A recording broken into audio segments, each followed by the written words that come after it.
ಎಲ್ರಿಗೂ ನಮಸ್ಕಾರ. ನಮ್ಮ ನ್ಯೂಸ್ ಅಲರ್ಟ್ ಯೂಟ್ಯೂಬ್ ಚಾನಲ್ಗೆ ನಿಮಗೆ ಸ್ವಾಗತ. ನಾನು ಚಂದನ್. ಹೆಚ್ಚು ಕಡಿಮೆ ನನ್ನ ಯೂಟ್ಯೂಬ್ ಚಾನಲ್ನಲ್ಲಿ 1000ಕ್ಕೂ ಹೆಚ್ಚು ವಿಡಿಯೋಗಳನ್ನು ಮಾಡಿ ಅಪ್ಲೋಡ್ ಮಾಡಿದ್ದೀನಿ.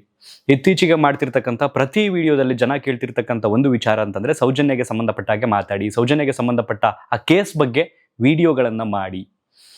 ಯಾಕಾಗಾದರೆ ನಾನು ಇಷ್ಟು ದಿನ ಮಾತನಾಡಿರಲಿಲ್ಲ, ಇವತ್ತು ಯಾಕೆ ಮಾತಾಡ್ತಾ ಇದ್ದೀನಿ? ಸೋಷಿಯಲ್ ಮೀಡಿಯಾದಲ್ಲಿ ಈ ವಿಚಾರ ಮತ್ತೆ ಮುನ್ನೆಲೆಗೆ ಬಂದಿದೆ ಅನ್ನೋ ಕಾರಣಕ್ಕೆ ಮಾತಾಡ್ತಾ ಇದ್ದೀನಾ? ನೆವರ್. ಏನಿದೆ ಮ್ಯಾಟ್ರು? ಹಾಗಾದರೆ ಏನಾಗಬಹುದು? ಜೊತೆಗೆ ಒಂದು ವರ್ಗ ನ್ಯಾಯಕ್ಕೋಸ್ಕರ ಹೋರಾಟ ಮಾಡ್ತಿದ್ರೆ, ಇನ್ನೊಂದು ವರ್ಗ ಕಾಣದೇ ಇರೋ ವರ್ಗ ಏನು ಮಾಡ್ತಿದೆ, ಇದೆಲ್ಲವನ್ನೂ ಕೂಡ ವಿಸ್ತಾರವಾಗಿ ನಾನು ನಿಮ್ಮ ಹತ್ರ ಎಕ್ಸ್ಪ್ಲೇನ್ ಮಾಡ್ತೀನಿ. ಬಹುಶಃ ಈ ವಿಡಿಯೋ ಲೆಂತ್ ಸ್ವಲ್ಪ ಜಾಸ್ತಿ ಆಗ್ಬೋದು, ತಾಳ್ಮೆಯಿಂದ ನೋಡಿ. ನಮಗಿಲ್ಲಿ ಯಾರೂ ಮುಖ್ಯರಲ್ಲ, ಯಾರೂ ಅಮುಖ್ಯರಲ್ಲ. ಸತ್ಯ ಆಚೆಗೆ ಬರಬೇಕು, ನ್ಯಾಯ ಸಿಗಬೇಕು ಅಷ್ಟೇ. ಬಹುಶಃ ಆ ಹೆಣ್ಮಗಳು ಪ್ಲೇಸ್ನಲ್ಲಿ ನನ್ನ ಮನೆ ಹೆಣ್ಮಗಳು ಅಥವಾ ನಿಮ್ಮ ಮನೆ ಹೆಣ್ಮಗಳು ಇದ್ದಿದ್ರೆ ನಾವು ಯಾವ ರೀತಿ ಆಕ್ರೋಶವನ್ನು ವ್ಯಕ್ತಪಡಿಸ್ತಿದ್ದೋ, ಯಾವ ರೀತಿ ಆ ಸಾವಿಗೆ ನ್ಯಾಯ ಬೇಕು ಅಂತ ಕೇಳ್ತಿದ್ದೋ, ಆ ನಿಟ್ಟಿನಲ್ಲಷ್ಟೇ ನಾನು ವಿಡಿಯೋವನ್ನು ಮಾಡ್ತಾ ಇದ್ದೀನಿ. 2012ರಲ್ಲಿ ಕಾಲೇಜ್ಗೆ ಹೋಗಿ ಬಂದಂಥ ಹೆಣ್ಮಗಳು ಮನೆಗೆ ಬರಲ್ಲ. ಬದಲಿಗೆ ಒಂದು ಮರದ ಹತ್ರ ಆ ಹೆಣ್ಮಗುನ ಕಟ್ಟಾಕಿರ್ತಾರೆ. ವಿಚಿತ್ರವಾಗಿ ಚಿತ್ರ ಹಿಂಸೆ ಕೊಟ್ಟು ಆ ಹೆಣ್ಮಗು ಮೇಲೆ ಅತ್ಯಾಚಾರ ಮಾಡಿರ್ತಾರೆ. ಆಕೆಯ ಮರ್ಮಾಂಗಕ್ಕೆ 6 ಇಂಚ್ ಮಣ್ಣು ತುಂಬಿರ್ತಾರೆ. ಇದೆಲ್ಲವನ್ನು ಕೂಡ ಮೊನ್ನೆ ನೆನೆಯಿಂದ ನೀವು ಗಮನಿಸ್ತಾ ಇದ್ದೀರಿ. ಇಷ್ಟೆಲ್ಲ ಭೀಕರವಾಗಿ ಆ ಹೆಣ್ಮಗುನ ಸಾಯಿಸ್ತಾರೆ. ಏನು ಜಿದ್ದಿತ್ತು ಹಾಗಾದರೆ? ಯಾರು ಮಾಡಿದ್ದು ಹಾಗಾದರೆ? ಇದೆಲ್ಲವೂ ಕೂಡ ನಮಗೆ ಬೇಕಾಗಿರೋದೇನು ಅಂತಂದರೆ ಯಾರು ಮಾಡಿದ್ದು, ಯಾಕೆ ಮಾಡಿದ್ರು ಸೆಕೆಂಡ್ರಿ ಪಕ್ಕಕ್ಕೆ ಬಿಟ್ಬಿಡಿ. ಯಾರು ಮಾಡಿದ್ದು ಅವ್ನಿಗೇನು ಶಿಕ್ಷೆ ಆಗಬೇಕಿದೆ ಫಸ್ಟು. ಬಹುಶಃ ನಾನು ಆ ಟೈಮ್ನಲ್ಲಿ PUC ಮಾಡ್ತಿದ್ದೆ ಅಂತ ಅನ್ಸುತ್ತೆ, 2012. ಅವತ್ತು ನಡೆದಂಥ ವಿಚಾರ 13 ವರ್ಷ ಆದ್ರೂ ಆ ಹೆಣ್ಮಗುಗೆ ನ್ಯಾಯ ಸಿಕ್ಕಿಲ್ಲ. ಇದಕ್ಕೆ ಸಂಬಂಧಪಟ್ಟಾಗೆ ನಮ್ಮ ಯೂಟ್ಯೂಬ್ ಕಮ್ಯುನಿಟಿಯ ನನ್ನ ಒಬ್ಬ ಫ್ರೆಂಡ್ ಆಗಿರ್ತಕ್ಕಂಥ ಸಮೀರ್ ಹೆಚ್ಚು ಕಡಿಮೆ ಒಂದು 3-4 ದಿನದಿಂದ ವಿಡಿಯೋ ಮಾಡಿ ಅಪ್ಲೋಡ್ ಮಾಡ್ತಾನೆ. ಸಾಮಾಜಿಕ ಜಾಲತಾಣಗಳಲ್ಲಿ ಅದು ಹೆಚ್ಚು ವೈರಲ್ ಆಗುತ್ತೆ. ಎಷ್ಟೋ ಜನ ಅದರಲ್ಲೂ ಈಗ ಕತೆ ಇದಾ ಕತೆ. ರೀಸನ್ ಏನು ಅಂತಂದರೆ, ಒಂದು ಕ್ರೈಮ್ನ ಒಂದು ಸಿನಿಮಾನ ನೋಡ್ದಂಗಾಯ್ತು ಆ ವಿಡಿಯೋ.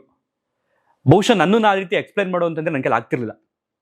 ಅಷ್ಟೊಂದು ಇಂಡೆಪ್ತ್ ಆಗಿ ಹೋಗಿ ಕೆದಕಿ ವಿಷಯಗಳನ್ನು ತಂದು ಅದನ್ನು ವಿಡಿಯೋ ರೂಪದಲ್ಲಿ AI ಮೂಲಕ ಅದನ್ನು ನಮಗೆ ತೋರಿಸಿದಾಗ ಬಹುಶಃ ನನಗನ್ಸಿದ್ದು, ಈ ವಿಚಾರದ ಬಗ್ಗೆ ನಾವು ಮಾತಾಡದೇ ಇದ್ರೆ ನಿಜಕ್ಕೂ ನಾವು ಮುರುಗಿಗಳಾಗ್ಬಿಡ್ತೀವಿ ಅಥವಾ ಹೆಣ್ಮಕ್ಳ ಜೊತೆ ಉಡ್ದೇರೋರಾಗ್ಬಿಡ್ತೀವಿ ಅಂತ ಅನ್ನಿಸ್ತು ನನಗೆ. ಹಾಗಂದ್ರೆ ಇವಾಗ ಬಂದ್ಬಿಡ್ತಾನೆ ನನಗೆ ಮಾತಾಡಬೇಕು ಅಂತ ಅನ್ಬೋದು ಕೆಲವರು. ಈ ಕೇಸ್ ಹೆಚ್ಚು ಕಡಿಮೆ 2 ವರ್ಷದ ಹಿಂದೆ ಮತ್ತೆ ಮುನ್ನೆಲೆಗೆ ಬರುತ್ತೆ. ಯಾರು ಆ ಜೈಲು ಶಿಕ್ಷೆನ ಅನುಭವಿಸಿರ್ತಾರಲ್ಲ ಆ ವ್ಯಕ್ತಿ ಆಚೆ ಬರ್ತಾರೆ. ನಾನು ಇಲ್ಲಿ ಯಾರ ಹೆಸರನ್ನು ಕೂಡ ಮೆನ್ಷನ್ ಮಾಡಲ್ಲ. ಸೌಜನ್ಯ ಹೆಣ್ಮಗಳು ಹೆಸರು ಒಬ್ಬಳು ಮಾತ್ರ ತಗೊಂಡಿರ್ತೀನಿ. ಇನ್ನು ಇದಕ್ಕೆ ಸಂಬಂಧಪಟ್ಟ ದೊಡ್ಡವರಾಗಲಿ ಅದಾಗಲಿ ಇದಾಗಲಿ ಯಾವುದನ್ನು ಮೆನ್ಷನ್ ಮಾಡಲ್ಲ. ನಿಮಗೆ ಗೊತ್ತಿರುತ್ತೆ ನಾನು ಯಾವುದನ್ನು ಹೇಳೋಕೆ ಹೊರಟಿದ್ದೀನಿ ಅನ್ನೋಂಥದ್ದು. ಹೆಸರು ಹೇಳೋದು ಬೇಡ. ಯಾಕಂತಂದರೆ ನನ್ನ ಸ್ನೇಹಿತರು ಪಾಪ ಇದಕ್ಕೆ ಸಂಬಂಧಪಟ್ಟಾಗ ಮಾತಾಡಿರುವಂಥ ಎಷ್ಟೋ ಜನ ಕೇಸ್ಗಳು ಹಾಕ್ಸ್ಕೊಂಡಿದ್ದಾರೆ. ಕೆಲವರು ಸೋಷಿಯಲ್ ಮೀಡಿಯಾದಲ್ಲಿ ಕಾಮೆಂಟ್ಸ್ ಮಾಡಿ ಕೇಳ್ತೀರಿ, ನೀವು ನನ್ನನ್ನೇ ಕೇಳಿದಿರಿ, ನೀನು ಗಂಡಸಲ್ವಾ ಈ ವಿಷಯದ ಬಗ್ಗೆ ಮಾತಾಡಲ್ವಲ್ಲ, ನಿನಗೆ ಗಂಡಸ್ತಾನೆ ಇಲ್ವಾ, ಒಬ್ಳು ಹೆಣ್ಮಗಳ ಬಗ್ಗೆ ಮಾತಾಡಿಲ್ವಲ್ಲ ಅಂತ ನನ್ನನ್ನು ಹೆಂಗೆ ಕೇಳಿದ್ರಿ. ಹಂಗೆ ಸಾಕಷ್ಟು ಜನರನ್ನ ಕೇಳಿದ್ರಿ. ಆ ಟೈಮ್ನಲ್ಲಿ ನಾವು ರೊಚ್ಚಿಗೆದ್ಬಿಟ್ಟು ಮಾತಾಡ್ಬಿಡ್ತೀವಿ ಅಂತ ಅನ್ಕೊಂಡು ಎಷ್ಟೋ ಜನ ನನ್ನ ಸ್ನೇಹಿತರು ಇದಕ್ಕೆ ಸಂಬಂಧಪಟ್ಟಾಗ ಮಾತಾಡಿರೋರು 6ರಿಂದ 7 ಕೇಸ್ಗಳನ್ನು ಮೈ ಮೇಲೆ ಹಾಕ್ಸ್ಕೊಂಡು ಇವತ್ತು ಕೋರ್ಟ್ಗೆ ಅಲ್ದಾಡ್ತಿದ್ದಾರೆ. ಯಾರು ಬರಲ್ಲ ಜೊತೆಗೆ. ಅವ್ರ ಫ್ಯಾಮಿಲಿ ಅವ್ರಿಗೆ ಬೈತಾ ಇರ್ತಾರೆ, ನಿನಗೆ ಯಾಕೆ ಬೇಕಿತ್ತು ಅನ್ನೋಂಥದ್ದು. ಸೊ ಇವತ್ತು ಅವರೆಲ್ಲ ಕಷ್ಟಪಡ್ತಿದ್ದಾರೆ. ಸೊ ಹಾಗಾಗಿ ಯಾವ ಕಾರಣಕ್ಕೂ ಹೆಸರುಗಳನ್ನು ಮೆನ್ಷನ್ ಮಾಡಲ್ಲ. ಯಾಕೆಂತಂದ್ರೆ ಕೋರ್ಟು ಕೇಸು ಸಾಕಾಗ್ಬಿಟ್ಟದೆ ನಮಗೂ. ಇದೆಲ್ಲದನ್ನ ಹಾಕೊಂಡು ಕೋರ್ಟು ಕೇಸು ಹೋಗ್ತೀವಿ. ಈ ಕಾಮೆಂಟ್ಸ್ ಮಾಡೋವಂಥವ್ರು ಯಾರು ಜೊತೆಲಿ ಬರಲ್ಲ ಆ ಪರಿಸ್ಥಿತಿಯಲ್ಲಿ. ಸೊ ವಾಸ್ತವ ಮಾತಾಡೋಣ. ಈ ಕೇಸ್ ಯಾರು ಅಪರಾಧಿ ಅಂತ ಆಗಿರ್ತಾರಲ್ಲ ಅವರನ್ನ ಬಿಡುಗಡೆ ಮಾಡುತ್ತೆ ಕೋರ್ಟು. ಹೆಚ್ಚು ಕಡಿಮೆ ಒಂದು 10 ವರ್ಷಗಳ ನಂತರ, ಅಂದರೆ 2022 ಸಮಥಿಂಗ್ ಆಗುತ್ತೆ. ಅದಾದ ನಂತರ ಈ ಟಾಪಿಕ್ ಮತ್ತೆ ಮುಂದಕ್ಕೆ ಬರುತ್ತೆ. ಆ ಸಂದರ್ಭದಲ್ಲಿ ಹೋರಾಟ ಜೋರಾಗುತ್ತೆ. ಇದೆಲ್ಲ ನಡೀತಾ ಇರೋಂಥ ಸಂದರ್ಭದಲ್ಲಿ ನನಗೆ ಇಂಚಾಗಿ ತಿಳ್ಕೊಬೇಕು ಅನ್ನೋ ಕುತೂಹಲ. ಬಟ್ 12 ವರ್ಷ ಹಿಂದೆ ಆಗಿರ್ತಕ್ಕಂಥದ್ದು ಏನು ಸಾಕ್ಷಿಗಳನ್ನ ಬಿಟ್ಟಿಲ್ಲ ಅಲ್ಲಿ. ಎಲ್ಲಾನು ಕೊಂದಾಕ್ಬಿಟ್ಟವ್ರೆ. ಏನು ಹುಡುಕೋದು? ನೆನ್ನೆ ಮೊನ್ನೆ ನಡೆದಿರ್ತಕ್ಕಂಥ ಕೇಸ್ಗಳಾದ್ರೆ ಏನೋ ಒಂಚೂರು ಹುಡುಕ್ಬೋದು, ಆಳವಾಗಿ ಇಳಿಬೋದು, ಏನೋ ಮಾಡ್ಬೋದು. ಬಟ್ ಈ ವಿಚಾರದಲ್ಲಿ ಏನಾಗುತ್ತೆ ಅಂತಂದ್ರೆ, ಬಾಯಿಂದ ಬಾಯಿಗೆ ಬಂದಂತಹ ಮಾತುಗಳು, ಹೇಳಿಕೆಗಳು ಸಾಕ್ಷಿಯಾಗಿ ಉಳ್ಕೊಂಡಿದ್ದಾವೆ ಅಷ್ಟೇ.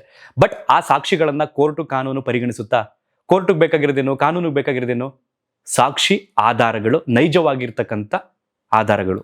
ಬಟ್ ಇಲ್ಲೇನಾಗಿದೆ ಅಂತಂದ್ರೆ ಹೇಳಿಕೆಗಳು ಸಾಕ್ಷಿಯಾಗಿ ಪರಿಗಣಿಸ್ತಕ್ಕಂಥದ್ದು.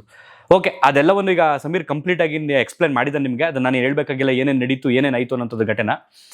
ಈ ವಿಚಾರ ಯಾವಾಗ 2 ವರ್ಷದಿಂದ ಬೆಳಕಿಗೆ ಬರುತ್ತಲ್ಲ, ಆ ಸಂದರ್ಭದಲ್ಲಿ ನಮ್ಮದೇ ಒಂದು ಯೂಟ್ಯೂಬ್ ಕಮ್ಯುನಿಟಿಯ ನನಗೆ ಗೊತ್ತಿರ್ತಕ್ಕಂಥ ಒಬ್ಬ ಹುಡುಗ ನನಗೆ ಫೋನ್ ಮಾಡ್ತಾನೆ. ಸೌಜನ್ಯಗೆ ಸಂಬಂಧಪಟ್ಟಾಗೆ ಏನೀಗ ಹೋರಾಟಗಳು ನಡೀತಾ ಇದೆಯಲ್ಲ, ಅದಕ್ಕೆ ಸಂಬಂಧಪಟ್ಟಾಗೆ ವಿಡಿಯೋ ಮಾಡ್ತೀರಾ, ನಾನು ನಿಮಗೆ ದುಡ್ಡು ಕೊಡಿಸ್ತೀನಿ ಅಂತ ನನಗೆ ಗೊತ್ತಿರೋನೊಬ್ಬ ಹೇಳ್ತಾನೆ. ಅವನ ಹೆಸರು ಬೇಡ. ನನಗೆ ಫಸ್ಟ್ ಕೋಪ ಬರುತ್ತೆ. ಒಂದಾಗಿರೋದು ಹೆಣ್ಮಗು ಒಂದು ಅನ್ಯಾಯ.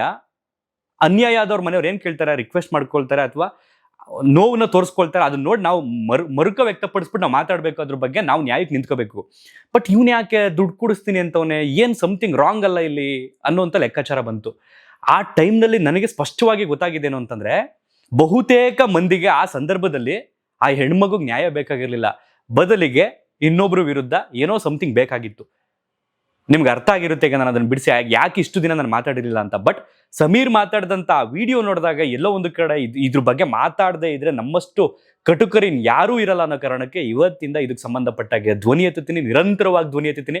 ಆ ಹೆಣ್ಮಗುಗೆ ಎಲ್ಲಿವರೆಗೂ ನ್ಯಾಯ ಸಿಗುತ್ತೋ ಅಲ್ಲಿವರೆಗೆ ಎಷ್ಟು ಜನ ಹೋರಾಟ ಮಾಡ್ತಿರಲ್ಲ ಆ ಹೋರಾಟಗಾರರ ಜೊತೆ ನಾನು ಕೂಡ ಇರ್ತೀನಿ. ಬಟ್ ನಾನು ಸ್ಟಾಪ್ ಮಾಡಿದ ಒಂದೇ ಒಂದು ಉದ್ದೇಶಕ್ಕೆ ಅಂತಾರೆ, ದುಡ್ಡು ಕೊಟ್ಟು ವಿಡಿಯೋ ಮಾಡಿಸ್ತಾರೆ ಅಂತಾರೆ. ನಾನು ಅದಕ್ಕೆ ಮಾಡೋನೇ ಅಲ್ಲ. ಎಷ್ಟೋ ಸಿನಿಮಾಗಳು ರಿವ್ಯೂ ಕೇಳ್ತಾರೆ, ದುಡ್ಡು ಕೊಡ್ತೀವಿ ಮಾಡಿ ಅಂತ. ನಾನು ಮಾಡೋನೇ ಇಲ್ಲ. ನಾನು ಕಾಸ್ಗೋಸ್ಕರ ನಾನು ಯಾವತ್ತೂ ಮಾರ್ಕೊಳ್ಳೋನಲ್ಲ. ಬಟ್ ಆ ವಿಷಯ ಬಂದಾಗ ನನಗನ್ಸಿದ್ದು, ಇಲ್ಲಿ ಯಾರೋ ಬೇರೆ ಸಂಬಂಧಪಟ್ಟಾಗೆ ಬೇಳೆ ಬೇಯಿಸ್ಕೊಳ್ಳೋದಕ್ಕೆ ಪ್ರಯತ್ನ ಪಡ್ತಿದ್ದಾರೆ, ಇದಕ್ಕೆ ನಾವು ಬಲಿಯಾಗೋದು ಬೇಡ ಅನ್ನೋದಕ್ಕೆ ಪಕ್ಕಕ್ಕಿಟ್ಬಿಟ್ಟೆ. ಇವಾಗ ಮಾತಾಡೋಣ. ಈಗ 2012 ಈ ಘಟನೆ ನಡೆಯುತ್ತೆ, ಅದಾದ ನಂತರ ಇಷ್ಟೆಲ್ಲ ಆಗೋಗುತ್ತೆ, ಕೇಸ್ ಹಳ್ಳ ಹಿಡಿಯುತ್ತೆ. ಯಾವ ಕಾರಣಕ್ಕೆ ಹಳ್ಳ ಹಿಡಿಯುತ್ತೋ ಅನ್ನೋದನ್ನು ನೀವು ಮಾಧ್ಯಮಗಳಲ್ಲಿ ಗಮನಿಸಿದ್ದೀರಿ, ಪತ್ರಿಕೆಗಳಲ್ಲಿ ಗಮನಿಸಿದ್ದೀರಿ. ವಿಶೇಷ ವಿಮಾನದ ಮೂಲಕ ಬರ್ತಾರೆ ಅಂತ ಒಂದು ಹೇಳಿಕೆ ಕೊಡ್ತಾರೆ, ಅದಾದ ನಂತರ ಕೇಸ್ ಹಳ್ಳ ಹಿಡಿದೋಗುತ್ತೆ. ಅದಾದ ನಂತರ ಒಂದಷ್ಟು ಜನ ಪ್ರಭಾವಿಗಳು ಇದಕ್ಕೆ ಸಂಬಂಧಪಟ್ಟಾಗ ಆಳವಾಗಿ ಸಂಶೋಧನೆ ಮಾಡ್ತಾರೆ. ಎಷ್ಟೋ ಜನ ಯೂಟ್ಯೂಬರ್ಸ್ಗಳು ಇದ್ರ ಬಗ್ಗೆ ಮಾತಾಡ್ತಾರೆ, ಎಷ್ಟೋ ಜನ ಮಾಧ್ಯಮ ಮಿತ್ರರು ಇದ್ರ ಬಗ್ಗೆ ಮಾತಾಡ್ತಾರೆ.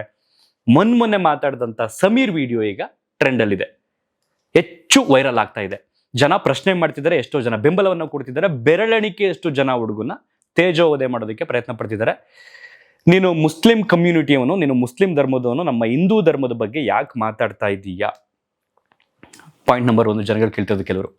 ಇನ್ನು ಅವನನ್ನ ಸೋಷಿಯಲ್ ಮೀಡಿಯಾದಲ್ಲಿ ಟ್ರಾಲ್ ಮಾಡೋ ಮೂಲಕ ಅವನ ಮನೆ ಅಡ್ರೆಸ್ಸು, ಅವ್ರ ಅಪ್ಪನ ಹೆಸರು, ಅವ್ರ ಅಮ್ಮನ ಹೆಸರು, ಅವನ ಫೋನ್ ನಂಬರು ಎಲ್ಲವನ್ನು ಕೂಡ ಸ್ಪ್ರೆಡ್ ಮಾಡಿ ಕೆಳಗಡೆ 38 ಲಕ್ಷಕ್ಕೆ ಅವನು ಸೋಲ್ಡ್ ಆಗಿದ್ದಾನೆ, ಇದಕ್ಕೆ ಸಂಬಂಧಪಟ್ಟಾಗ ಏನೋ ಮಾಡಿದ್ದಾನೆ ಅನ್ನೋಂಥದ್ದನ್ನು ಹೇಳಿದ್ರು. ಸಮೀರ್ ಹೆಚ್ಚು ಕಮ್ಮಿ ನನಗೆ 2021 4 ವರ್ಷದಿಂದ ಗೊತ್ತಿರ್ತಕ್ಕಂಥ ಹುಡುಗ. ನನಗಿಂತ ಚಿಕ್ಕವನು, ನನ್ನ ತಮ್ಮನ ಥರ ನೋಡ್ತೀನಿ ಅವನ್ನ. ಯಾವುದೇ ವಿಷಯ ಇದ್ರು ಅಣ್ಣ ಹಿಂಗೆ ಅಂತ ಎಕ್ಸ್ಪ್ಲೇನ್ ಮಾಡ್ತಿರ್ತಾನೆ, ಹೇಳ್ತಿರ್ತಾನೆ, ನಾನು ಕೇಳ್ತಿರ್ತೀನಿ. ಕುತೂಹಲ, ಒಬ್ಬರಿಂದ ಒಬ್ರು ತಿಳ್ಕೊಳ್ಳೇಬೇಕಲ್ವಾ. ನನಗೆ ಗೊತ್ತಿರಾಗೆ ಹುಡುಗ ಯಾವತ್ತೂ ದುಡ್ಡಿಗೆ ಆಸೆ ಪಡೋನಲ್ಲ, ಇನ್ನೊಬ್ರು ಯಾರೋ ಕೊಡ್ತಾರೆ ಮಾಡಬೇಕು ಅನ್ನೋಂತನಲ್ಲ. ಅವ್ನು ನನಗೆ ಹೇಳಿದ್ದು, ಅಣ್ಣ ತುಂಬ ಜನ ನಿಮ್ಗೆ ಹಂಗೆ ಕಮೆಂಟ್ಸ್ನಲ್ಲಿ ಕೇಳ್ತಿದ್ರಲ್ಲ ಸೌಜನ್ಯ ಬಗ್ಗೆ ಮಾತಾಡಿ ಅಂತ. ನಾನು ಮಾಡ್ತಿರ್ತಕ್ಕಂಥ ವೀಡಿಯೋಗಳಲ್ಲಿ ಕಾಮೆಂಟ್ಸಲ್ಲಿ ಕೇಳ್ತೀರ, ಅದಕ್ಕೆ ಸಂಬಂಧಪಟ್ಟಾಗೆ ಹುಡುಕಿ ವಿಡಿಯೋ ಮಾಡಿದ್ದೀನಿ ಅಷ್ಟೇ ಅಣ್ಣ, ಇನ್ನೇನು ಇಲ್ಲ.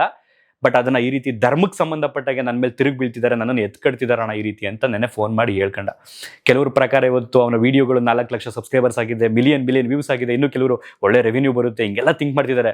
ಬಟ್ ಆಂತರಿಕವಾಗಿ ಅವನು ಅನುಭವಿಸ್ತಾವನಲ್ಲ ಪಾಪ, ನಾನು ಯಾಕಾದ್ರೂ ಇದ್ರ ಬಗ್ಗೆ ಮಾತಾಡೋದು ಅಂತ ಆ ನೋವು ಯಾರಿಗೂ ಗೊತ್ತಿಲ್ಲ. ಅವ್ನು ಸಫರ್ ಪಡ್ತಾನಲ್ಲ ಇವತ್ತು. ಬೇಕಿತ್ತ ಅವನ ಎಷ್ಟೋ ಜನ ಅವನ ಹಿತೈಷಿಗಳು, ಅವನ ಫ್ರೆಂಡ್ಸ್ಗಳು ಎಲ್ಲರೂ ಫೋನ್ ಮಾಡಿಬಿಟ್ಟು, ನಿನಗಿದು ಬೇಕಿತ್ತ, ಯಾಕೆ ಬೇಕಿತ್ತು ನಿನಗೆ? ನಾನು ಅವತ್ತೇ ಹೇಳಿದೆ, ನಾನು ಯಾವತ್ತು ಎಲೆಕ್ಷನ್ಗೆ ಹೋಗಿ ನಿಂತ್ಕೊಂಡಿದ್ದಲ್ಲ, ನಾನು ಅವತ್ತು ಅನುಭವಿಸಿದ್ನಲ್ಲ. ನನಗೆ ಅವತ್ತು ತಿಳಿದವ್ರು ಹೇಳಿದ್ದು, ಸಮಾಜಕ್ಕೆ ಸಂಬಂಧಪಟ್ಟಾಗ ಏನೂ ಮಾಡೋಕೆ ಹೋಗ್ಬೇಡಿ, ನೀವು ಅನುಭವಿಸ್ತೀರಿ, ನೀವು ನರಳಾಡ್ತೀರಿ, ಯಾರೂ ಬರಲ್ಲ ಸಂದರ್ಭದಲ್ಲಿ ಅಂತ. ಪಾಪ ಪ್ರೆಸೆಂಟ್ ಇವತ್ತು ಸಮೀರ್ ಅನುಭವಿಸ್ತಿದ್ದೇನೆ. ಬಟ್ ಸಮೀರ್ ಧೈರ್ಯ ಹೇಳಿದೇನು ಅಂತಂದ್ರೆ, ನಿನ್ನ ಜೊತೆಗೆ ನಾವು ಇರ್ತೀವಪ್ಪ, ನಮ್ಮ ಜೊತೆಗೆ ಯಾರು ಇರಲಿಲ್ಲ ಆ ಸಂದರ್ಭದಲ್ಲಿ, ನಿನ್ನ ಜೊತೆಗೆ ನಾನಂತೂ ಇದ್ದೀನಪ್ಪ, ನಿನ್ನ ಜೊತೆಗೆ ಸಾಕಷ್ಟು ಜನ ಕನ್ನಡಿಗರಿದ್ದಾರೆ, ಸತ್ಯ ಬೇಕು ಅನ್ನೋಂಥವ್ರು ಇದ್ದಾರೆ ನಿನ್ನ ಜೊತೆಗೆ, ಆ ಹುಡುಗಿಗೆ ನ್ಯಾಯ ಸಿಗಬೇಕು ಅನ್ನೋಂಥವ್ರು ನಿನ್ನ ಜೊತೆಗಿದ್ದಾರೆ, ಯಾವ ಕಾರಣಕ್ಕೂ ನೀನು ತಲೆ ಕೆಡಿಸ್ಕೋಬೇಡ. ಮುಸ್ಲಿಂ ಹುಡುಗ ಹಿಂದೂ ಹುಡುಗಿ ಬಗ್ಗೆ ಮಾತಾಡ್ಬಿಟ್ರೆ ಏನು ತಪ್ಪು?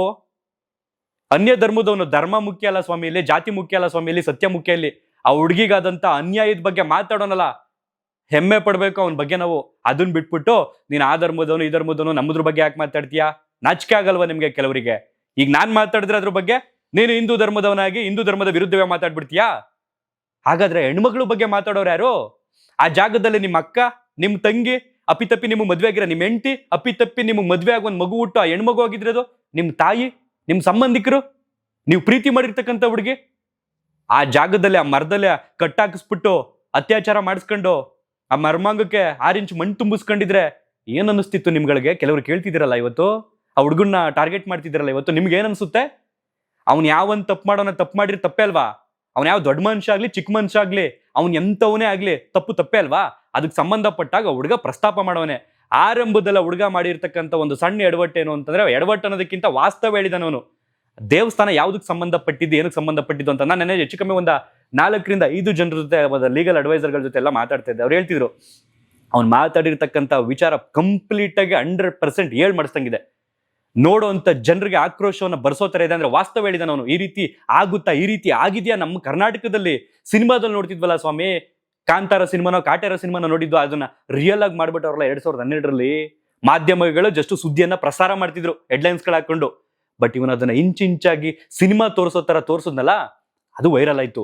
ಬಟ್ ಕೆಲವರು ಹೇಳಿದ್ದೇನೋ ಅಂತಂದ್ರೆ ಆರಂಭದಲ್ಲಿ ದೇವಸ್ಥಾನ ಟಾಪಿಕ್ ಬೇಡವಾಗಿತ್ತೇನೋ, ಯಾರು ಹೇಳ್ಕೊಟ್ಟು ಮಾಡಿಸಿರ್ಬೋದನೋ, ಈ ರೀತಿನೂ ಮಾತಾಡಿದ್ರು ಕೆಲವರು. ಬಟ್ ಅವನ ಹತ್ರ ಡಾಕ್ಯುಮೆಂಟ್ಸ್ ಇದೆ, ದಾಖಲೆಗಳು ಇಟ್ಕೊಳ್ದೆ ಅವ್ನು ಮಾತಾಡಿಲ್ಲ. ದಾಖಲೆ ಇಟ್ಟು ಮಾತಾಡಿದ್ದಾನೆ. ಈ ರೀತಿ ಇರುವಂತಹ ಒಂದು ಫ್ಯಾಮಿಲಿ, ಈ ರೀತಿ ಇರತಕ್ಕಂಥ ಒಂದು ಫ್ಯಾಮಿಲಿ ಈ ರೀತಿ ಇದೆ, ಈ ರೀತಿ ಮಾಡಿದೆ, ಈ ರೀತಿ ಆಗಿದೆ ಅಂತ ಅವನೆಲ್ಲೂ ಕೂಡ ಹೆಸರುಗಳು ಮೆನ್ಷನ್ ಮಾಡಿಲ್ಲ. ನಾನು ಕೂಡ ಎಲ್ಲೂ ಕೂಡ ಹೆಸರುಗಳನ್ನ ಮೆನ್ಷನ್ ಮಾಡ್ತಿಲ್ಲ, ನಿಮ್ಗೆ ಅರ್ಥ ಆಗ್ತಿರುತ್ತೆ. ಬಟ್ ಅದನ್ನ ಇಟ್ಕೊಂಡ್ಬಿಟ್ಟು ಆರಂಭದಲ್ಲಿ ಅಪ್ಪಿತಪ್ಪಿ ಅವನೇನಾರ ಅದ್ರ ವಿಷಯ ಮಾತಾಡಿಲ್ಲ ಅಂತಂದಿದ್ರೆ, ನೇರವಾಗಿ ಸೌಜನ್ಯ ವಿಷಯಕ್ಕೆ ಬಂದ್ಬಿಟ್ಟಿದ್ರೆ, ಅವಾಗ್ಲೂ ನೀವು ಕೆಲವರು ಹೇಳ್ತಿದ್ರಿ ನಮ್ ಧರ್ಮದ ಹೆಣ್ಮಗಳ ಬಗ್ಗೆ ಮಾತಾಡಕ್ ನೀನ್ ಯಾರು ಅಂತ. ನಿಮ್ಮ ಧರ್ಮದ ಹೆಣ್ಮಗಳ ಬಗ್ಗೆ ಮಾತಾಡಕ್ ಅವನ ಯಾರು ಅಂದ್ರೆ ನೀನೇನ್ ಮಾಡ್ತಿರ್ತೀಯಪ್ಪ, ಇನ್ ಕತ್ತೆ ಕಾಯ್ತಿರ್ತೀಯ, ಅಥವಾ ಸೋಷಿಯಲ್ ಮೀಡಿಯಾದಲ್ಲಿ ಕುತ್ಕೊಂಡು ಈ ರೀತಿ ಟ್ರೋಲ್ ಮಾಡ್ಕೊಂಡು ಮಜಾ ತಗೊಳ್ತಾ ಇರ್ತೀರಾ? ನಾಚಿಕೆ ಆಗಲ್ವಾ ನಿಮ್ಗಳಿಗೆ? ಓಕೆ, ಇಲ್ಲಿ ದೊಡ್ಡ ಮನುಷ್ಯ 4 ಜನ ಕರೆದ್ರೆ ದೊಡ್ಡ ಮನುಷ್ಯರಾಗಲ್ಲ. ಇಲ್ಲಿ ತಮ್ಮವರೇ ಆಗ್ಲಿ, ಹೊರಗಿನವರೇ ಆಗ್ಲಿ, ಸಂಬಂಧಿಕರೇ ಆಗ್ಲಿ, ರಕ್ತ ಹಂಚ್ಕೊಂಡು ಹುಡ್ದವ್ರಾಗ್ಲಿ, ತಪ್ಪು ಯಾರೇ ಮಾಡ್ಲಿ, ತಪ್ಪು ಮಾಡಿದವ್ರಿಗೆ ಮುಂದೆ ನಿಂತ್ಕೊಂಡು ಶಿಕ್ಷೆ ಕೊಡಿಸ್ಕೊಂಡು ಸಮಾಜದಲ್ಲಿ ಮುಂದಕ್ಕೆ ಬರ್ತಾರಲ್ಲ, ಅವರು ನಿಜವಾದ ದೊಡ್ಡ ಮನುಷ್ಯರು. ಯಾರೋ ಕೋಟಿ ಇಟ್ಟವ್ರೆ, ಇನ್ನೇನೋ ಮಾಡವ್ರೆ, ಅದು ಮಾಡವ್ರೆ, ಇದು ಮಾಡವ್ರೆ, ಅವರೆಲ್ಲ ದೊಡ್ಡ ಮನುಷ್ಯ ಆಗಕ್ಕೆ ಸಾಧ್ಯನೇ ಇಲ್ಲ.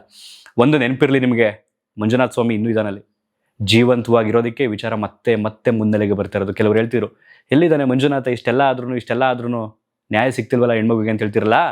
ವಿಚಾರಗಳು ಮತ್ತೆ ಮತ್ತೆ ವೈರಲ್ ಆಗ್ತಿರೋದು, ಮತ್ತೆ ಮತ್ತೆ ಪ್ರಸಾರ ಆಗ್ತಿರೋದು ಆ ಮಂಜುನಾಥ ಸ್ವಾಮಿಯಲ್ಲಿ ಬದುಕಿರೋದಕ್ಕೆ, ಮಂಜುನಾಥ ಸ್ವಾಮಿಯಲ್ಲಿ ಜೀವಂತವಾಗಿರೋದಕ್ಕೆ. ಯಾವ ಕಾರಣಕ್ಕೂ ಮಂಜುನಾಥ ಸ್ವಾಮಿ ನನ್ನೂ ಇವ್ರು ಯಾರೋ ಮಾಡ್ತವ್ರೆ, ನನ್ನೂ ಇವ್ರು ಯಾರೋ ಬಂದು ಪೂಜೆ ಮಾಡ್ತವ್ರೆ, ಇವತ್ತು ನನಗೆ ಬಂದು ಗಂಧದ ಕಡ್ಡಿ ಹಚ್ಬಿಟ್ಟು ಕರ್ಪೂರ ಹಚ್ಬಿಟ್ಟು ನಾಳೆ ಕೆಟ್ಟದ್ದು ಮಾಡ್ತೀನಿ ಅಂತ ಯಾರೋ ಹೋಗಿ ಡಿಮ್ಯಾಂಡ್ ಇಟ್ಬಿಟ್ಟವ್ರು, ಮಂಜುನಾಥ ಸ್ವಾಮಿ ಅದಕ್ಕೆ ಬಗ್ಗಲ್ಲ. ತಪ್ಪು ಯಾರೇ ಮಾಡಿದ್ರು ಭಗವಂತ ಅನ್ನೋಂಥವನು ಶಿಕ್ಷೆ ಕೊಟ್ಟೆ ಕೊಡ್ತಾನೆ, ಸಮಯ ತಗೊಳ್ತೈತೆ ಅಷ್ಟೇ. ಬಟ್ ಇಲ್ಲಿ ಏನಾಯ್ತು ಅಂತಂದ್ರೆ, ಯಾರು ಕಾಪಾಡಬೇಕಿತ್ತಲ್ಲ ಕಾನೂನಿನ ಸಂಬಂಧಪಟ್ಟವರು, ಅವರೇ ಇಲ್ಲೆಲ್ಲವನ್ನು ಸಾಕ್ಷಿಗಳನ್ನ ನಾಶ ಮಾಡಿದಾಗ ಇನ್ನೇನಾಗುತ್ತೆ ಅಲ್ಲಿ? ಒಟ್ಟಾರೆಯಾಗಿ ನೆನ್ನೆ ನನಗೆ ಆ ವಿಚಾರವನ್ನು ನೋಡಿದ ತಕ್ಷಣ ನಾನು ನನ್ನ ಕಮ್ಯುನಿಟಿ ಪೋಸ್ಟ್ನಲ್ಲಿ ಅದನ್ನು ನಾನು ಟ್ಯಾಗ್ ಮಾಡ್ತೀನಿ, ಸಮೀರ್ ಮಾಡಿದಂಥ ವಿಡಿಯೋವನ್ನು. ನನಗೆ ಆ ಟೈಮ್ನಲ್ಲಿ ಆಟ್ಸ್ ಆಫ್ ಹೇಳಬೇಕು ಅನ್ನಿಸ್ತಾ ಹುಡುಗಂಗೆ. ಏನೋ ಒಟ್ಟಿನಲ್ಲಿ ಡೆಡಿಕೇಟ್, ಅವನ ಸಮಯವನ್ನು ಮೀಸಲಿಟ್ಟು ಇದೆಲ್ಲವನ್ನು ಕೂಡ ಕಲೆಕ್ಟ್ ಮಾಡಿ ಅದನ್ನು ನಮ್ಮ ಮುಂದೆ ತಂದಿಟ್ನಲ್ಲ, ನನ್ನಂತವನಿಗೂ ಮಾತಾಡಬೇಕು ಅಂತ ಅನಿಸ್ತಲ್ಲ. ನಾನು ಯಾಕೆ ಮಾತಾಡಿರಲಿಲ್ಲ ಅನ್ನೋದು ಕಾರಣ ಕೊಟ್ಟೆ. ಇಲ್ಲೇನೋ ಸಮಥಿಂಗ್ ರಾಂಗ್ ಆಗ್ತಿದೆ, ಇಲ್ಲಿ ನಾವು ಬಲಿಯಾಗೋದು ಬೇಡ. ದುಡ್ಡು ಕೊಡ್ತೀನಿ ಅಂತವ್ರಲ್ಲ, ಯಾಕಿದು? ಯಾರು ದುಡ್ಡು ಕೊಡ್ತವ್ರೆ? ಅದನ್ನ ಬಾಯ್ ಬಿಡ್ತಿಲ್ಲ ಅವನು. ಯಾಕೆ ಕೊಡ್ತವ್ರೆ? ಬಾಯ್ ಬಿಡ್ತಿಲ್ಲ. ಇಲ್ಲ, ನೀವುಗಳೆಲ್ಲ ಬಂದು ಮಾಡ್ಬೇಕಲ್ಲ, ಅದಕ್ಕೆ ದುಡ್ಡು ಕೊಡ್ತಾರೆ ಅಷ್ಟೇ. ಹೆಚ್ಚಿಗೆ ಒಂದು 6-7 ಜನರ ಜೊತೆ ಮಾಡಿಸ್ತಿರು ಅಂತ ಅನ್ಸುತ್ತೆ. ನಾನು ಮಾಡಿಲ್ಲ ಟೈಮ್ನಲ್ಲಿ ವಿಡಿಯೋವನ್ನು.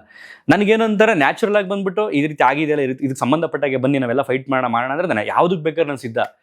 ಯಾವುದಾದ್ರೂ ಒಂದು ವಿಚಾರಕ್ಕೆ ನ್ಯಾಯ ದೊರಕಿಸ್ಕೊಡ್ಬೇಕು, ಅದಕ್ಕೆ ನಾವು ದುಡ್ಡು ಕೊಡ್ತೀವಿ ಬನ್ನಿ ಅಂತಂದಾಗ ಅಲ್ಲಿ ಬೇರೆ ಥರ ತಳುಕು ಹಾಕೊಳ್ಳುತ್ತೆ. ನನಗೆ ನಿಮಗೂ ಕೂಡ ಅನಿಸಿರುತ್ತೆ. ಆ ಕಾರಣದಿಂದ ಅಷ್ಟೇ ನಾನು ಸ್ತಬ್ಧನಾಗಿದ್ದೆ. ಗೊತ್ತಿಲ್ಲ ಎಲ್ಲಿಗೋಗಿ ನಿಂತ್ಕೊಳ್ಳುತ್ತೋ, ಎಷ್ಟು ಮಾತಾಡಿದ್ರು ಅಷ್ಟೇ. ಇಲ್ಲಿ ರಿಯಾಲಿಟಿಲಿ ಆ ಹೆಣ್ಮಗುಗೆ ಅದು ಯಾವಾಗ ನ್ಯಾಯ ಸಿಗುತ್ತೋ ಗೊತ್ತಿಲ್ಲ. ಆ ಜಾಗದಲ್ಲಿ ನಮ್ಮವರು ತಮ್ಮವರು ಅನ್ನೋದು ಒಂದೇ ಒಂದು ಇಮ್ಯಾಜಿನೇಷನ್ ಮಾಡ್ಕೊಂಡ್ರೆ ತಲೆಗೆ ತೆರಳು ಕಿತ್ಕೊಂಡ್ಬರುತ್ತೆ. ನನಗೆ ಆ ವಿಡಿಯೋನ ನೋಡ್ತಾ ಇದ್ರೆ ಆ AI ಗ್ರಾಫಿಕ್ಸ್ನಲ್ಲಿ ಆ ಹುಡುಗಿ ಛತ್ರಿ ಹಿಡ್ಕೊಂಡು ಬರೋದು, ನಿಜಕ್ಕೂ ಆ ಸೌಜನ್ಯನೇ ಅಲ್ಲಿ ನಡ್ಕೊಂಡು ಬರ್ತಿತ್ತು ನಾವು ಹೆಣ್ಮಗುನೇ ಅಂತ ಅನ್ಸುತ್ತೆ. ಬಹುಶಃ ನಮ್ಮ ವಯಸ್ಸೇ ಆ ಹುಡುಗಿಗೆ ಈ ಬದುಕಿದ್ರೆ ನಮ್ಮ ವಯಸ್ಸೇ 29-30 ವರ್ಷ ಆಗಿರ್ತಿತ್ತು. ಧರ್ಮ ಬಿಟ್ಟರು ಕರ್ಮ ಬಿಡಲ್ಲ ಅಂತ ಹೇಳ್ತಾರಲ್ಲ, ಅಲ್ಲಿವರೆಗೆ ಕಾಯೋಣ. ಹೋರಾಟ ಈ ಇನ್ನೊಂದು ಕಡೆ ತಿರುಗೋದು ಬೇಡ. ಆ ಹುಡುಗಿಗೆ ನ್ಯಾಯ ಕೊಡಿಸ್ಬೇಕಷ್ಟೇ. ಇಲ್ಲಿ ಇನ್ನೊಬ್ರು ಬೇಳೆ ಬೇಯಿಸ್ಕೊಳ್ಳೋದಕ್ಕೆ ಅಥವಾ ಅದಕ್ಕೆ ಸಂಬಂಧಪಟ್ಟ ದೇವಸ್ಥಾನದ ಬುಡ ಅದು ಅವ್ರಿಗೆ ಸೇರಿದ್ದು ಇವ್ರಿಗೆ ಸೇರಿದ್ದು ಅದು ನಮಗೆ ಬೇಡ, ಅದನ್ನು ಬಿಟ್ಟಾಕೋಣ. ನಮ್ಗೆ ಅದು ಬೇಕಾಗಿಲ್ಲ. ನಮಗೆ ಬೇಕಾಗಿರೋದು ಏನಿಲ್ಲ ಅಂತಿದ್ರಲ್ಲಿ ಒಂದು ಹೆಣ್ಮಗುಗೆ ಅನ್ಯಾಯ ಆಗೈತೆ, ಆ ಹೆಣ್ಮಗುಗೆ ನ್ಯಾಯ ದೊರಕಿಸ್ಕೊಡ್ಬೇಕಷ್ಟೇ, ಇನ್ನೇನೂ ಇಲ್ಲ. ಇಲ್ಲಿ ನನ್ನನ್ನು ಎಷ್ಟು ಜನ ಟೀಕೆ ಮಾಡ್ತಾರೋ ಟಿಪ್ಪಣಿ ಮಾಡ್ತಾರೋ ನನಗೆ ಗೊತ್ತಿಲ್ಲ. ವಾಸ್ತವ ಮಾತಾಡಬೇಕಿತ್ತು. ಯಾಕೆ ನೀವು ಗಂಡ್ಸಲ್ವಾ, ನೀನು ಹಂಗಲ್ವಾ ಹಿಂಗಲ್ವಾ ಅಂತೆಲ್ಲ ಕೇಳ್ತಿರಲ್ಲ. ಈ ಒಂದೇ ಒಂದು ಕಾರಣಕ್ಕೆ ನಾನು ಮಾತಾಡಿರಲಿಲ್ಲ. ಆಮೇಲೆ ಮಾಹಿತಿ ಇಲ್ಲದೆ ಯಾವುದನ್ನೂ ಕೂಡ ಮಾತಾಡೋಕ್ಕಾಗಲ್ಲ. ಯಾಕೆಂತಂದ್ರೆ ಈಗ ನಮ್ಮ ಅಣ್ಣ ಒಬ್ಬ ಹೇಳ್ತಿದ್ದಾನೆ ಮಾತಾಡ್ತಾ ತಿಂದ ಮೇಲೆ ಅರ್ಗಿಸ್ಕೊಬೇಕು, ಅರ್ಗಿಸ್ಕೊಂಡ್ಮೇಲೆ ಜಯಿಸ್ಕೋಬೇಕು ಅಂತ. ದಾಖಲೆಗಳಿದ್ರೆ ಏನು ಬೇಕಾದ್ರೂ ಮಾಡ್ಬೋದು ನಮ್ಮ ಹತ್ರ ಮಾತಾಡೋದಕ್ಕೆ. ಹೇಳಿಕೆ ಮಾತುಗಳಿಗೆ ಯಾರೋ ಹೇಳ್ತಾರೆ ಅಂತ ಕೇಳ್ಕೊಂಡು ನಾನು ಮಾತಾಡ್ಬಿಡ್ತೀನಿ. ನಾಳೆ ದಿನ ಅವ್ನು ಯಾರೋ ಬಂದು ಹೇಳಲ್ಲ, ನಾನು ಫೇಸ್ ಮಾಡಬೇಕಾಗುತ್ತೆ ಅದನ್ನೆಲ್ಲವನ್ನು ಕೂಡ. ಸಾಮಾಜಿಕ ಜಾಲತಾಣ ಅನ್ನುವಂಥದ್ದು ವಿಷಯವನ್ನು ಎಷ್ಟು ನಾವು ಪ್ರಸ್ತಾಪ ಮಾಡ್ತೀವೋ, ಪ್ರಸ್ತಾಪ ಮಾಡೋದಕ್ಕೆ ನಮ್ಮ ಕೈಯಲ್ಲಿ ದಾಖಲೆಗಳಿರಬೇಕು. ಎಷ್ಟೆಷ್ಟೋ ಸಾಕ್ಷಿಗಳಿಗೆ ಸಂಬಂಧಪಟ್ಟಂಗೆ ಎಲ್ಲ ನಾಶ ಮಾಡಾಕ್ಬಿಟ್ಟವ್ರು. ಏನು ಇಟ್ಕೊಂಡು ಮಾತಾಡ್ಬೋದು ನಾವು? ಅದೇ ಯಾರೋ ದೊಡ್ಡವ್ರು ಹೇಳಿದ್ದನ್ನು ಕೇಳಿ ನಾವು ಮಾತಾಡ್ಬೋದು. ಬಟ್ ಕಾನೂನು ಏನು ಕೇಳುತ್ತೆ? ಹೆಂಗೆ ನೀನು ಮಾತಾಡಿದೆ, ಹೆಂಗೆ ನೀನು ಸಾಮಾಜಿಕ ಜಾಲತಾಣದಲ್ಲಿ ಅಪ್ಲೋಡ್ ಮಾಡಿದೆ, ಅದಕ್ಕೆ ಸಂಬಂಧಪಟ್ಟ ದಾಖಲೆ ಏನಿದೆ ಅಂತ ಕೇಳುತ್ತೆ.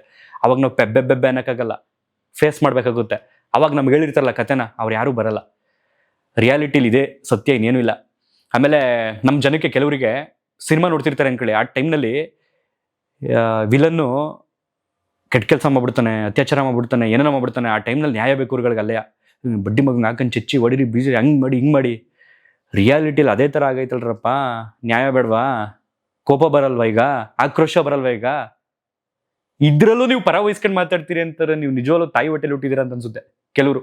ಇದರಲ್ಲೂ ಅವ್ನು ಯಾವನ್ ತಪ್ಪು ಮಾಡಿದ್ರೇನೋ, ಯಾವನ್ ತಪ್ಪು ಮಾಡಿದ್ರೇನೋ, ದೊಡ್ಡ ಪ್ರಭಾವಿ ಮಾಡಿದ್ರೇನೋ, ಯಾವನ್ ಮಾಡಿದ್ರೇನೋ ತಪ್ಪೇ ಅಲ್ವಾ? ಹಂಗಾರೆ ಆ ಪ್ರಭಾವಿನ ನಿಮ್ಮನೆಯವ್ರನ್ನ ಕರ್ಕೊಂಡೋಗಿ ತಪ್ಪು ಮಾಡಿಸ್ಕೊಳ್ತೀರಾ? ಅದೇ ಪ್ರಭಾವಿ ನಾಳೆ ದಿನ ನಿಮ್ಮನೆ ಮಾಡಲ್ಲ ಅಂತ ಏನ್ ಗ್ಯಾರಂಟಿ? ಓಕೆ, ಧನ್ಯವಾದ ಇಷ್ಟೊತ್ತು ಈ ವಿಡಿಯೋವನ್ನ ನೋಡಿದ್ದಕ್ಕೆ. ಎಷ್ಟು ಮನ್ಸಲ್ಲಿ ಏನು ನೋವಿದ್ದು ಏನು ಹಾಕೊಂಡ್ರೆ ಪ್ರಯೋಜನ? ಅದು ಯಾವಾಗ ಸತ್ಯ ಆಚೆ ಬರಬೇಕು, ಯಾವಾಗ ನ್ಯಾಯ ಸಿಗಬೇಕು, ಎಲ್ಲ ಭಗವಂತ ನಿರ್ಧಾರ ಆಗಿರುತ್ತೆ. ಹಾಗನ್ಕೊಂಡು ನಾವು ಶಬ್ದವಾಗಿ ಕೂತ್ಕೊಂಡ್ರಾಗಲ್ಲ, ಹೋರಾಟ ಮಾಡಬೇಕು. ಅದಕ್ಕೆ ಸಂಬಂಧಪಟ್ಟಾಗೆ ನಿರಂತರವಾಗಿ ಹೋರಾಟ ಇರುತ್ತೆ ಅಂತ ಹೇಳ್ತಾ ವಿಡಿಯೋನಲ್ಲಿ ಎಂಡ್ ಮಾಡ್ತೀನಿ. ಧನ್ಯವಾದ.